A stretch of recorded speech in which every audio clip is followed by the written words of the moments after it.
बोलिए श्री कृष्ण कन्हैया लाल की, श्री सद्गुरु महाराज की, श्री प्राणनाथ प्यारे की, बोल बोल पंजे वाले की, समस्त सुंदर साथ की।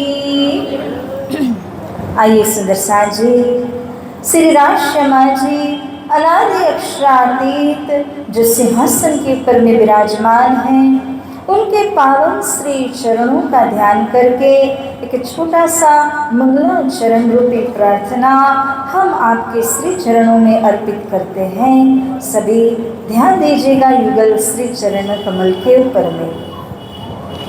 प्रथम चरण को धनेन छुड़ाइयो क्षीण, लाख तले लालय दिया, मेरे जीवन के जीवना, मेरे जीवन के जीवना, इन पाँव तले पड़ी रहूं, धनी नजर खोलो बात ना, पलना वालों निरखो नेत्रे, मेरे जीवन के जीवना, मेरे जीव के जीवना। बोलिए श्री प्राणनाथ प्यारे की। सिंहासन के ऊपर में विराजमान अनादि अखंड अक्षरातीत धाम धनी श्री राजश्यामा जी का चिन्मय स्वरूप साक्षात विराजमान होकर के हम आप सभी को दीदार दे रहे हैं, कृतार्थ कर रहे हैं। ऐसे परम पावन युगल चरणारविंद में हम अपने तन मन धन समेत आत्मा को समर्पित करते हैं तथा परम आदरणीय विदुषी बहन श्री हमारी बहुत ही प्यारी ललिता बहन जी, देवी जी, आपको कोटान कोटि मेरा प्रेम प्रणाम। सबसे पहले तो आभार व्यक्त करना चाहती हूँ, क्योंकि कहाँ माया नगरी मुंबई महाराष्ट्र के अंदर एवं यहाँ पर आना, ये लगभग 1442 किलोमीटर का फासला, ऐसा ही कहें, घर से निकले यहाँ तक आए 1500 किलोमीटर का फासला तय करके आना।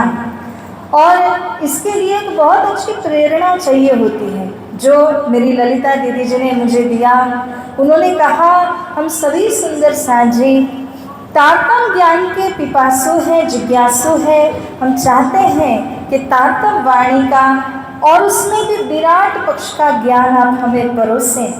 तो उसी को अपनी प्रेरणा बना करके परम आदरणीय दीदी जी का सादर सम्मान करते हुए हमने प्रोग्राम किया और यहाँ आपके बीच में आकर के आप सभी सुंदर साझी के दर्शन करने का अवसर मिला।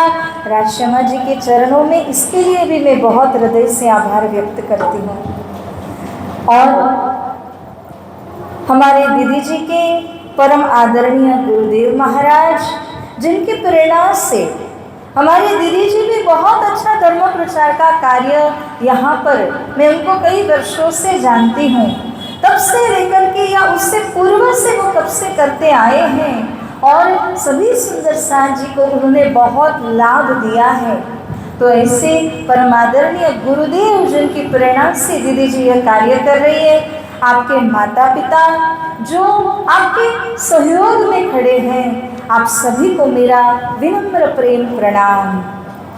एवं मंदिर के पुजारी जी महाराज जी, ट्रस्टीजन, तथा संगीतज्ञ बंधुजन एवं आप सभी साधु संत जो यहाँ विराजमान हैं, सभी लाडले धर्मप्राण सुंदर साथ जी जो यहाँ पर विराजमान होकर के अक्षरातीत की वाणी की इस वर्षा का आनंद ले रहे हैं, आप सभी को मैं हृदय से कोटान कोटि प्रेम प्रणाम करती हूँ। प्यारे सुंदर साथ जी, आपको लग रहा होगा कि ये तो स्वयं ही इतने छोटे हैं, आपसे तो हम उम्र में कई छोटे हैं, लेकिन ये सब परम पूज्य गुरु जी ब्रह्मलीन श्री दीनदयाल जी महाराज जी, जिनकी असीम दया कृपा के द्वारा जो दो शब्द भी यहाँ पर बोलने के लिए जो आप लोगों ने मुझे खड़ा किया, स्थान दिया, वो सब उनकी कृपा है। और परम पूज्य गुरु जी का यही लक्ष्य था कि देश विदेश के अंदर जहाँ कहीं हमारे सभी सुंदर साथ जी हैं, उनको तारतम की वाणी का रसस्वादन कराया जाए, क्योंकि महामती स्वामी श्री प्राणनाथ जी की वाणी ये अद्वैत वाणी है, ये बेहद वाणी है, ये ब्रह्म वाणी है। और इस ब्रह्मवाणी को सुनने के लिए हमारे पात्रता होनी चाहिए, और यदि ऊपर वाले कृपा न करें तो ये पात्रता भी हम में आ नहीं सकती। और एक शब्द के लिए 14 लोक की महारानी लक्ष्मी जी ने कितना तपस्या किया, आप सभी ने कभी ना कभी सुना ही है, किंतु फिर भी उनको इतना अवसर प्राप्त नहीं हुआ कि उनके पति अर्थात के भगवान विष्णु वो किनका ध्यान करते हैं उसको भी वो जान न पाई, उनके लीला को जान न पाई। प्यारे सुंदर साथ जी, हमारे तो अहोभाग्य महोभाग्य, इस अहोभाग्य की क्या सराहना करें कि ऐसा मनुष्य जो कि क्षणभंगुर कहा है, अल्प समय के लिए प्राप्त होता है। हमें नहीं पता कि हम कितना जी पाएंगे, मगर जितना भी जिएंगे वो धाम धनी जी के चरण कमल के सानिध्य में जिएंगे। इसलिए हमारे अहोभाग्य की सराहना तो स्वयं स्वर्ग आदि के देवी देवता भी करते हैं, क्योंकि प्यारे सुंदर साथ जी, जिस 14 लोक के अंदर आपको सब कुछ मिल सकता है, चाहे वो रुपया पैसा धन दौलत हो, राजपाट हो, परंतु जो एक चीज सबसे दुर्लभ में दुर्लभ कही गई है, अर्थात कि परमात्मा का सत्संग। इसीलिए कहा कि एक घड़ी आधी घड़ी आधी हूँ की आध, संगति कीजिए साध की तब कटे कोटि अपराध। अरे आप एक घड़ी तो क्या आधी घड़ी के उसके आधी अथवा तो एक क्षण मात्र के लिए भी यदि किसी साधु का संग कर लेते हैं, सत्संग में बैठ करके 2 बातें सुन लेते हैं, तो आपका जीवन सार्थक हो जाएगा। अजामिल का दृष्टांत हम लोगों ने श्रीमद् भागवत महापुराण के अंदर में सुना हुआ है। कैसे एक ही बार जब उन्होंने नारायण नाम पुकारा तो जीवन भर जितने भी असुरकृत कर्म किए हुए थे वो सारे के सारे माफ होकर के सीधा ही नारायण भगवान ने स्मरण किया और अपने दूतों को भेजा, और वो कहाँ मुक्ति पाए? नारायण के धाम में गए। हालांकि उनको जाना कहाँ पड़ रहा था, वो तो यमलोक जा रहे थे और सजा भुगतने वाले थे, किंतु एक बार के नाम जपने सुंदर साथ जी, वो भी किनका नाम जप? यहाँ हद ब्रह्मांड के आदि नारायण जी भगवान का नाम जप करने से जब उनको इतनी राहत मिली, इस प्रकार की मुक्ति को उन्होंने प्राप्त किया, तो प्यारी सुंदर साथ जी, हम सभी इस छोटे से मगर अनमोल जीवन के अंदर पूर्ण ब्रह्म परमात्मा का नाम स्मरण जब करते सुनते हैं तो हमें कितना लाभ होगा, क्या इसका कोई अकाउंट्स लिख सकता है? कोई अनुमान में लगा सकता है? तभी कहा गया न भूतो न भविष्यति, नहीं भूतकाल के अंदर किसी ने इस बात का अनुमान लगाया है, हिसाब जोड़ा है, और न ही भविष्य काल के अंदर कोई इस बात का अनुमान लगा सकेंगे कि जब हम एक बार में यदि श्री कृष्ण जी का नाम उच्चारण करते हैं, पूर्ण ब्रह्म परमात्मा का स्मरण जब करते हैं, तो हमें क्या लाभ होता है इसका अंदाजा अपने को नहीं। तो प्यारे सुंदर साथ जी, ये विचार करने की बात है कि ये साप्ताहिक पारायण महोत्सव यहाँ पर आयोजित किया गया है और 40 पारायण परमधाम के 40 युद्ध हैं और उन 40 पारायण को जब यहाँ पर ब्रह्मवाणी पधरा करके हम पढ़ रहे हैं सुंदर साथ जी, तो धाम धनी जी की कितनी अपरंपार कृपा हो रही है, वो तो हो ही रही है और आगे कितनी कृपा अपने ऊपर में होने वाली है। क्या अपने को इसका अंदाजा है? अगर हम घर घर में बैठे होते इस वक्त तो हमें क्या मिलता तो कुछ नहीं, जो हमारे पास होता ना वो भी टीवी सीरियल देख देख करके हमारा खो जाता। यहाँ वहाँ की बातें सुनते हुए, इधर उधर की बातें करते हुए कुछ ही नहीं मिलता आपको। लेकिन इसीलिए कहा है invest time, do not spend it, यानी कि आप अपने समय को व्यर्थ में गवाइए नहीं, बल्कि उसको क्या करना चाहिए, निवेश कर देना चाहिए। जब आप उसको इन्वेस्ट करते हैं, निवेश करते हैं, तो उस समय का कई गुना लाभ अपने को प्राप्त हो जाता है। महामती स्वामी श्री प्रेरणा जी कहते हैं, नहीं चल जोगवाई नहीं ने ठाम। हमें जो जोगवाई, जो संजोग प्राप्त हुए हैं ना, वो संजोग निहचल नहीं है, हमेशा रहने वाले नहीं है सुंदर साथ जी। और दक्षिण में थाए कई काम, और दक्षिण मने आधा क्षण, आधे क्षण मात्र के अंदर तो हमारे कईयों काम बन जाते हैं, कईयों जन्म हमारे सार्थक हो जाते हैं और पूर्ण ब्रह्म परमात्मा के श्री चरणों की हमको इसी जीवन, इसी तन से प्राप्ति हो जाती है। तथापि महामती श्री प्रेरणा जी हम सभी को यह नसीहत देते हैं। सुंदर सा जी एक छोटा सा दृष्टांत कहकर इस चौपाई को मैं सार की तरफ ले जाती हूँ। और ये जो दृष्टांत है वो एक राजा का दृष्टांत है। जो राजा स्वर्ग के अंदर पहुंचे, उन्होंने देखा देवों और दानवों का बड़ा भीषण युद्ध चल रहा था। उन्होंने देवताओं का साथ दिया, दानवों को उन्होंने परास्त किया। उस समय देवताओं ने कहा कि आपको क्या चाहिए बताइए, हम आपको वरदान देंगे, क्योंकि आपने हमारी सहाय की और आपने हमको विजयी कर दिया है। उस समय राजा, जिनका नाम था खटवांग राजा, उन राजा ने देवताओं से कहा, केवल मुझे इतना बता दीजिए कि मेरे जीवन का कितना समय मेरे हाथों में बाकी है। ये तो कोई बता ही नहीं सकता, परंतु वरदान के रूप में जब उन्होंने मांगा और पूछा, उस समय देवताओं ने उनको कहा, आपके हाथ में केवल 2 घड़ी का समय बाकी है और इस समय के अंदर में आपको जो करना है आप कर लीजिए। उन्होंने सब कुछ परित्याग कर दिया। स्वर्ग के अंदर जो कुछ भी वैभव उनको मिलने वाला था उसे भी उन्होंने छोड़ दिया, सीधा आ गए मृत्युलोक के अंदर में और इष्ट का नाम जप शुरू कर दिया। जितना भी समय उनके हाथों में शेष था, उस समय के अंदर उन्होंने अपने इष्ट का नाम स्मरण करते हुए अपने जीव का तारण कर लिया। मैं ये कहना चाहती हूँ सुंदर साथ जी कि महामती स्वामी श्री प्रेरणा जी हमें समझा रहे हैं, ये जोगवाई, ये मनुष्य तन निहचल नहीं है।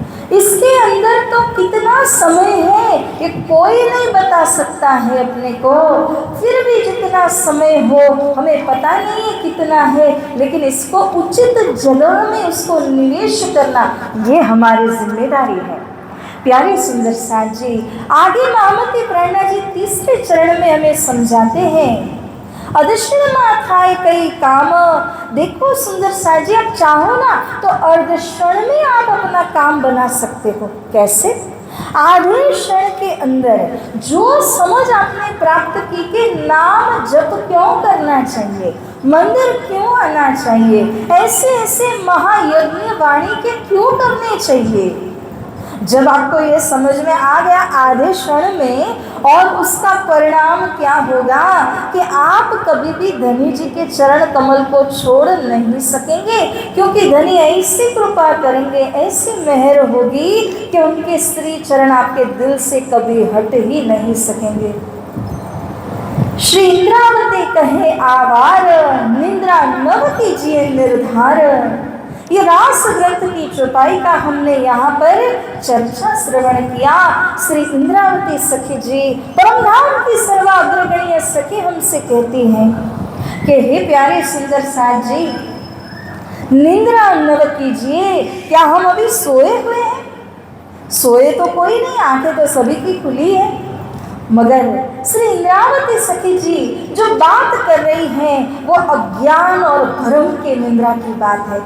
जो तारतम्य में आ गए उनको अंधकार या अज्ञान भी नहीं है, क्योंकि तारतम्य ने इतना उजाला कर दिया है। परंतु हे साथ जी, भ्रम हमारे अंदर अभी भी है।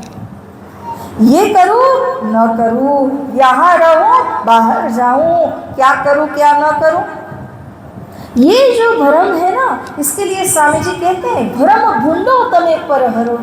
ये बहुत ही बुरा है, इसको आप तुरंत परित्याग करके आप एक निष्ठा ले लीजिए कि मेरे जीवन की हर एक घड़ी, हर एक पल मैं पूर्ण ब्रह्म परमात्मा के साथ में जोड़े रहूँगा या जोड़े रहूँगी, यही मेरे जीवन का सार है।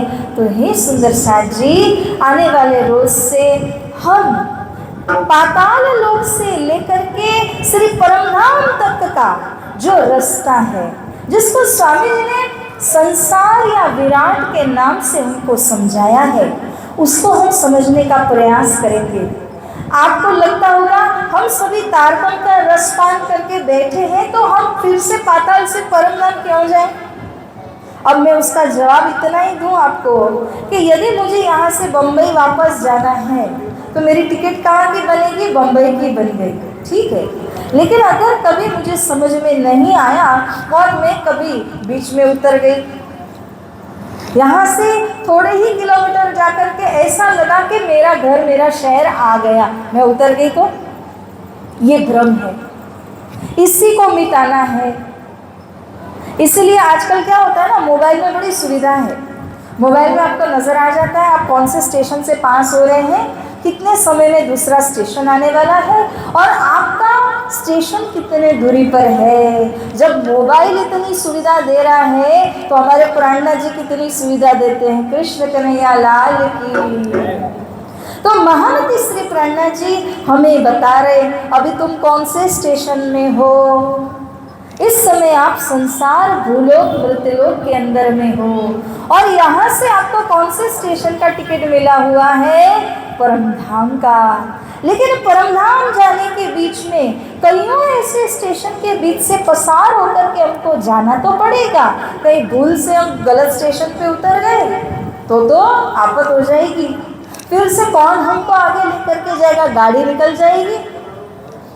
प्राणनाथ जी हमें कहते हैं आप केवल इतना समझिए कि आप कौन से लोक में हैं, कहाँ आपको जाना है, और चिंतन तो हमको पूर्ण ब्रह्म परमात्मा और उन्हीं के धाम का करना है, किंतु दिग्दर्शन इसका अवश्य करना है। इसका एक और कारण ये भी है कि आपके दिल से जो दूसरे कई लोक बीच में आए हुए हैं, नश्वर लोक, वो सबका वास्तविकता जब पता चल जाता है तो उसके लिए अगर थोड़ा सा भी कहीं इच्छा हो, मोह हो, वो सब नाश हो जाता है, वो सब मिट जाता है। इसलिए प्राणाधार सुंदर साथ जी, महामती प्रेरणा जी का यह दिव्य तारतम्य ज्ञान, श्री सद्गुरु महाराज जी की ये दिव्य देन हम सभी को प्राप्त है। अब सभी से मेरा करबद्ध निवेदन है कि हम आने वाले रोज से जिस टॉपिक को लेकर हम चर्चा करेंगे, जिस विषय में, उसमें आप पूर्ण ध्यान देकर के उसका लाभ लीजिए।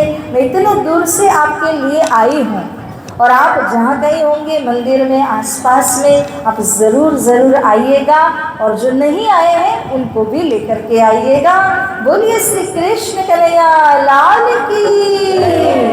तो प्यारे सुंदर सा जी आओ हम जयकार बोलते हुए हम आज की इस वाणी चर्चा को यहाँ पर विराम देते हैं और आने वाले रोज से मेहनत करते हुए कमर बांध करके हम धाम धनी के इस ब्रह्म वाणी में ब्रह्म ज्ञान में गोते लगाएंगे। श्री कृष्ण कन्हैया लाल की, श्री सद्गुरु महाराज की, श्री प्राणनाथ प्यारे की, श्री कृष्ण प्रणामी धर्म की, तीनों पूरे धाम की, बोल बोल पंजीवाल की, समस्त सुंदर साथ की। सभी को कोटि कोटि प्रणाम। जितने भी बच्चे दिखाई दे रहे हैं आप सभी को भी हाजिर होना है और इसका बहुत लाभ लेना है।